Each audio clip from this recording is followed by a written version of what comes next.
tous, ici Tuto GoPro. On se retrouve aujourd'hui pour une vidéo concernant la GoPro. Donc vous avez été nombreux à me demander des vidéos pour les GoPro, sachant qu'il n'y a pas longtemps j'étais en vacances, donc j'ai pas pu tourner de vidéos, j'avais des vidéos tournées à l'avance, etc. Là c'est la première vidéo depuis que je suis revenu de New York que je tourne. Donc ce week-end je vais à Disney. Pour ceux qui me suivent sur les réseaux sociaux, je l'ai dit, je vais dimanche lundi. Et si vous y êtes, il n'y a pas de problème pour se rencontrer, pour voir comment vous allez accrocher votre matériel, etc. Donc moi dans cette vidéo je vais vous montrer comment je vais accrocher mon matériel et comment qu'est-ce que je compte prendre en fait avec là-bas. Donc voilà. Donc pour commencer déjà je vais prendre ma GoPro Hero 4 avec ma GoPro Hero 3 Plus. Avec les petites lentilles que j'ai achetées à New York, les lentilles de protection de chez GoPro. Bien entendu, deux cartes SD de 64 Go micro SD. En classe 10 Lexar. J'ai de nombreuses batteries, donc comme vous le savez, moi je suis pas très fan des backpacks, donc je l'ai, mais je préfère changer mes batteries au cours de la journée, je trouve ça plus rentable. Par la suite, au niveau des caissons, ce que je compte prendre c'est The Frame, pour tout simplement avoir un meilleur rendu son dans certains manèges pour après faire un montage. Et en second lieu, je vais prendre le caisson standard de la GoPro Hero 4.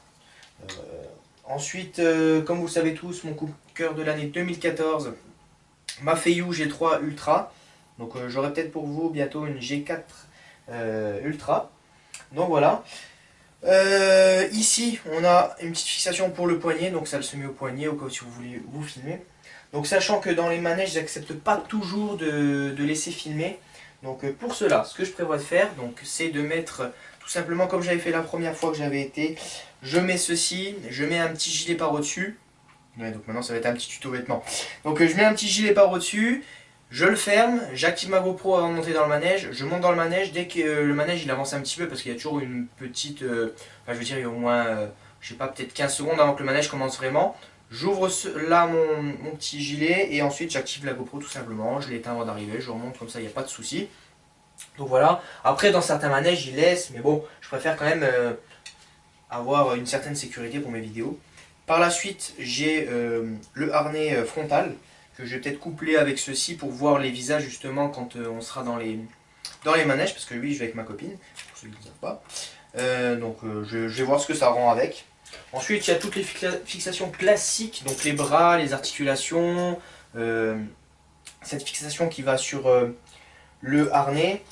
Ensuite je prends quand même un tripode au cas où, hein, toujours.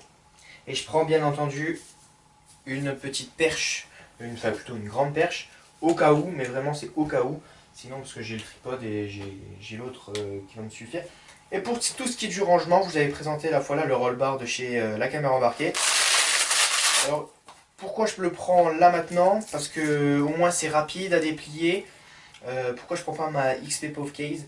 Tout simplement parce que je préfère ça quand je vais à Disney dans des parcs d'attractions, des trucs où il faut que je sois rapide, j'ouvre, il y a tout qui tombe pas, faut pas que je me pose sur quelque chose, je peux l'ouvrir comme ça, etc. Donc voilà, donc je vais prendre celle-ci, et au moins ça prend pas beaucoup de place, parce que oui, moi je prends le moins de place possible, parce que je vais avoir mon sac sur moi, et ça me gêne un peu. Donc voilà, donc si vous avez d'autres matériels à me proposer pour que je prenne avec, il n'y a pas de souci. Ah oui, et j'ai oublié de dire, je vais peut-être faire du timelapse, donc une scène 360 de drift, pour faire des timelapse, mais c'est pas sûr que j'en fasse. Donc je verrai. Et bien aussi, j'ai oublié de dire, la ventouse, bien entendu, la ventouse qui peut aller très bien sur un manège, je sais pas si je pourrais le faire ou pas. En tout cas, j'essayerai. Et sinon, dans la fenêtre d'un hôtel ou je ne sais quoi, on verra. Mais en tout cas, une ventouse, c'est toujours utile d'en avoir une sur soi. C'est vraiment, moi je trouve, c'est vraiment l'outil le plus indispensable qui existe pour la GoPro.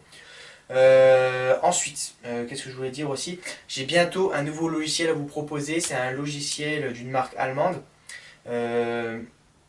Pourquoi je vous dis ça? Parce que vous êtes nombreux à aimer ce que j'ai fait sur GoPro Studio.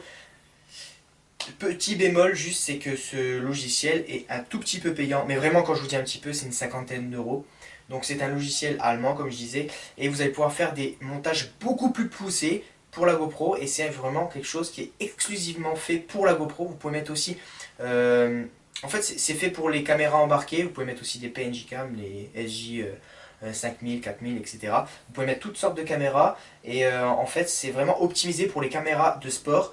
Et vous avez de nombreux réglages, beaucoup plus que GoPro Studio. Et ça, je vais vous le présenter en vidéo. Et pour une cinquantaine d'euros, je trouve que ça fait vraiment pas cher. C'est pour ça que je vous le présente. Donc voilà, je vous montrerai où ça se trouve, etc. Et donc voilà, donc j'espère que cette vidéo vous aura plu. On se retrouve à la prochaine pour d'autres vidéos. Allez, bye bye tout le monde.